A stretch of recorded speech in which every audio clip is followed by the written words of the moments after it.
അസ്സലാമു അലൈക്കും വറഹ്മത്തുള്ളാഹി. പ്രിയപ്പെട്ട സുഹൃത്തുക്കളെ,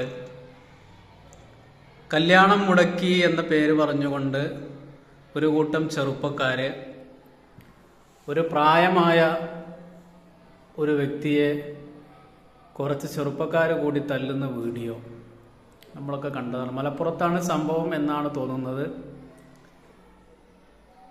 നമ്മുടെ നാടുകളിൽ ചെറുപ്പക്കാരായ ആളുകൾക്ക് പെണ്ണ് കിട്ടുന്നില്ല, കല്യാണം ശരിയാകുന്നില്ല എന്നതൊക്കെ ശരി തന്നെയാണ്. പക്ഷേ കുറേയൊക്കെ ചെറുപ്പക്കാരുടെ ഭാഗത്ത് നിന്നുള്ള തെറ്റുകൾ കൊണ്ട് തന്നെയാണ് ഈ പ്രശ്നവും വരുന്നത്. ഈ തല്ലുന്ന ചെറുപ്പക്കാരായ ആളുകളൊക്കെ അദ്ദേഹം കോൾ റെക്കോർഡ് ചെയ്ത് ആ റെക്കോർഡിങ് അദ്ദേഹത്തിന് കേൾപ്പിച്ചു കൊടുക്കുന്നുണ്ട്. പറയുന്ന കാര്യങ്ങളൊക്കെ ചെറുപ്പക്കാർക്ക് അവരുടെ ഭാഗത്ത് നിന്ന് ഉള്ളതാണോ എന്നൊന്നും അവർ ചിന്തിക്കുന്നില്ല. പറഞ്ഞില്ലേ എന്ന് ചോദിച്ചിട്ടാണ് അയാളെ തല്ലുന്നത്. പറഞ്ഞത് ശരിയാണ്, അതുകൊണ്ട് ഉള്ളതുപോലെ അദ്ദേഹം പറഞ്ഞു കൊടുത്തു. അത് ഇവർക്ക് പറ്റിയില്ല, അതുകൊണ്ടാണ് തച്ചത്, അല്ലാതെ കളവ് പറഞ്ഞിട്ടല്ല. ഇപ്പോ നമ്മുടെ നാട്ടിലൊക്കെ ഒരുപാട് ആളുകൾക്ക് ഒരു വിചാരമുണ്ട്, നാട്ടുകാരെന്തെങ്കിലുമൊക്കെ പറയട്ടെ, നമുക്ക് നമ്മുടെ തോന്നിയതുപോലെ നടക്കാന്നുള്ളത്. അത് ശരിയല്ല. നമ്മൾ ജീവിക്കുന്നത് കേരളത്തിലാണ്. നമുക്ക് എല്ലാവരും വേണം, നാട്ടുകാരും വേണം, വീട്ടുകാരും വേണം, കുടുംബക്കാരും എല്ലാവരും വേണം. എങ്കിലേ അവരെ കൊണ്ടൊക്കെ നമ്മുടെ ജീവിതത്തിൽ പല കാര്യങ്ങളും നമുക്ക് നേടാനുണ്ട്. അപ്പൊ നാട്ടുകാരെ പറയുന്നത് പറയട്ടെ, ഞാൻ എനിക്ക് തോന്നിയതുപോലെ ജീവിക്കും എന്ന് ന്യൂജൻ പിള്ളേർ പറയുമ്പോൾ അതിനെ ഏറ്റുപിടിച്ചുകൊണ്ട് 25, 30, 35 ആയിട്ടും കല്യാണം കഴിക്കാത്ത ഒരുപാട് ആളുകൾ അതും ഏറ്റുപിടിച്ചുകൊണ്ട് നടന്നാലുള്ള അവസ്ഥ ഇങ്ങനെയായിരിക്കും. ഇപ്പൊ നിലവിലെ സാഹചര്യം അനുസരിച്ച് കല്യാണം ശരിയാവണമെങ്കിൽ നാട്ടുകാരും കൂടെ വിചാരിക്കണം. ആ നാട്ടുകാരൊന്നും വിചാരിക്കാതെ എൻ്റെ കല്യാണം ശരിയാകുമെന്നുണ്ടെങ്കിൽ അങ്ങനത്തെ കല്യാണങ്ങൾ ഉണ്ടാകാം. പക്ഷേ നിലവിൽ കല്യാണം ശരിയാകണമെങ്കിൽ നാട്ടുകാരും കൂടെ വിചാരിക്കണം എന്ന് ചെറുപ്പക്കാരായ ആളുകളൊക്കെ ഒന്ന് മനസ്സിലാക്കുക. നാട്ടുകാർ അങ്ങനെ പുച്ഛിക്കേണ്ട ആവശ്യമൊന്നുമില്ല.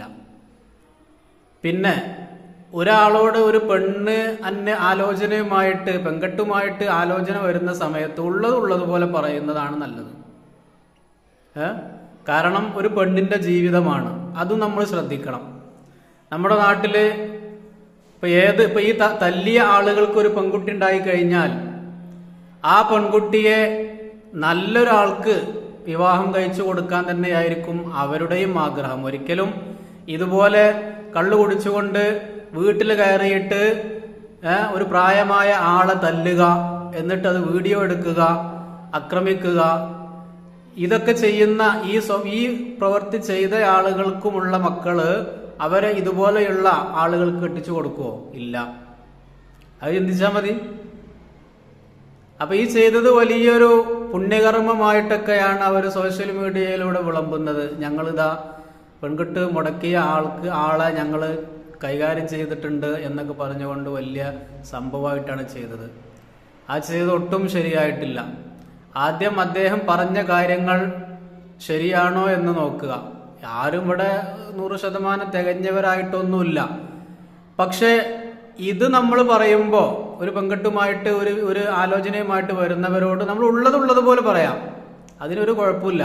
കാരണം നമ്മൾ അവിടെ നോക്കുന്നത് ആ പെണ്ണിന്റെ ഭാവിയെ കുറിച്ചാണ്. ഒരു പെൺകുട്ടിയെ കൊടുക്കാനുള്ള കാര്യമാണ്. അതും 1-2 മാസത്തിനല്ല, ജീവിതകാലം മുഴുവനും ജീവിക്കാനുള്ളത് ആണ് നമ്മളൊരു പെണ്ണിനെ കൊടുക്കുന്നത്. അപ്പൊ ഇതുപോലുള്ള ആളുകളുടെ കയ്യിലേക്കൊക്കെ ആ പെണ്ണിനെ കിട്ടിക്കഴിഞ്ഞാലുള്ള അവസ്ഥ നമ്മളൊന്ന് ചിന്തിച്ചു നോക്കിയാൽ മനസ്സിലാകും. ആ പെണ്ണ് രക്ഷപ്പെട്ടു എന്ന് തന്നെ പറയാം. അപ്പോ സാധാരണ ഒരാളെ കുറിച്ച് നമ്മൾ അഭിപ്രായം പറയുന്നത് പോലെയല്ല. ഒരു കല്യാണാലോചനയുമായിട്ട് നമ്മോട് ആരെങ്കിലും കുറിച്ച് ചോദിക്കുന്ന സമയത്ത് ഉള്ളതുപോലെ നമ്മൾ പറഞ്ഞു കൊടുക്കുക എന്നുള്ളത് തന്നെയാണ് വേണ്ടത്. കാരണം അതൊരു ജീവിത പ്രശ്നമാണ്, അതും ഒരു പെൺകുട്ടിയുടെ ജീവിത പ്രശ്നമാണ്. അത്രയും അവളെ വളർത്തി പഠിപ്പിച്ച് വലുതാക്കി ഒരുപാട് പൈസ മുടക്കിയിട്ടാണ് ഒരു കല്യാണം നടത്തുന്നത്, ഒരു പെണ്ണിനെ അങ്ങോട്ട് കൊടുക്കുന്നത്. അപ്പോ അതിനെക്കുറിച്ച് നന്നായി ആലോചിച്ച്, അപ്പോൾ നമ്മൾ ഓരോരോ കളവുകൾ പറഞ്ഞു കൊടുത്തിട്ട് അവന് നല്ല ആളാണ്, കുഴപ്പമൊന്നുമില്ല എന്നൊക്കെ വെറും 24 മണിക്കൂറും വെള്ളമടിച്ച് കിടക്കുന്ന ആളുകളെ കുറിച്ച് നല്ലത് പറഞ്ഞിട്ട് അവൻ്റെ കല്യാണം നടത്തി കൊടുത്ത് കല്യാണം ശരിയാകും. പക്ഷെ കാലാകാല പെണ്ണ് പിന്നെ കണ്ണീട് കുടിക്കേണ്ട അവസ്ഥയായിരിക്കും. അതാണോ വേണ്ടത്? അതല്ല, ഇങ്ങനെയൊക്കെ പ്രശ്നങ്ങളുണ്ട് എന്ന് സത്യസന്ധമായി പറഞ്ഞു കൊടുത്തിട്ട് ആ പിതാവിനെ അല്ലെങ്കിൽ ആ പെൺകുട്ടിയെ അതിൽ നിന്ന് രക്ഷപ്പെടുത്തലാണോ വേണ്ടത് എന്നത് നമ്മളൊന്ന് ചിന്തിച്ചാൽ, നമുക്കൊരു പെൺകുട്ടി ഉണ്ടായിക്കഴിഞ്ഞാൽ അത് നമ്മളൊന്ന് ചിന്തിച്ചാൽ മതി. ഇവിടെ ഒരിക്കലും അവർ ചെയ്തത് ശരിയായിട്ടില്ല.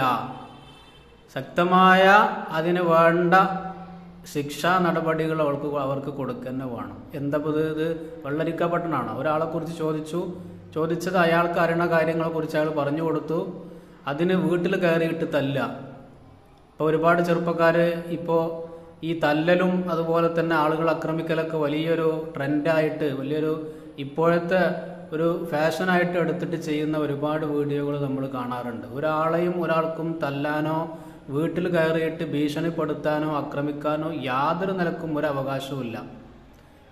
അവിടെ നാട്ടുകാർ അതിന് പറ്റാത്തത് കൊണ്ടാണ്. ഒരിക്കലും അങ്ങനെയുള്ള കാര്യങ്ങൾക്ക് നമ്മൾ ശക്തമായിട്ട് തന്നെ നമ്മൾ പ്രതികരിക്കണം. ഒരാൾക്കും എന്ത് വിഷയമുണ്ടെങ്കിലും അത് സംസാരിച്ച് തീർക്കുക എന്നതല്ലാതെ, അല്ലെങ്കിൽ ഇവിടെ പോലീസുണ്ട്, കോടതിയുണ്ട്, ആ വഴിക്ക് തിരിയുക എന്നല്ലാതെ വീട്ടിൽ കയറിയിട്ട് ആക്രമിക്കുക, അതും പ്രായമായ ആളുകളൊക്കെ ആക്രമിക്കുക, ഉള്ളത് പറഞ്ഞതിനാണ് ഈ അക്രമം, കളവ് പറഞ്ഞതിനല്ല. അപ്പോൾ കളവ് പറയണം എന്ന് പറഞ്ഞിട്ടാണ് ഇവരുടെ ഈ സന്ദേശം കൊടുക്കുന്നത്. പെൺകെട്ടുമായിട്ടൊരാൾ വരുന്ന സമയത്ത് എത്ര വലിയ തെമ്മാടിയായ ആളാണെങ്കിലും അയാളെക്കുറിച്ച് നല്ലത് പറഞ്ഞോളണം, എന്നിട്ട് കല്യാണം നടത്തി കൊടുക്കണം. അങ്ങനെ ഒരുപാട് പെണ്ണുങ്ങൾ ഇവിടെ നരകിക്കട്ടെ, അല്ലെങ്കിൽ ഡൈവോഴ്സായിട്ട് നടക്കട്ടെ, ആ ഒരു ഇതിലേക്കാണ് പോകുന്നത് കാര്യങ്ങൾ.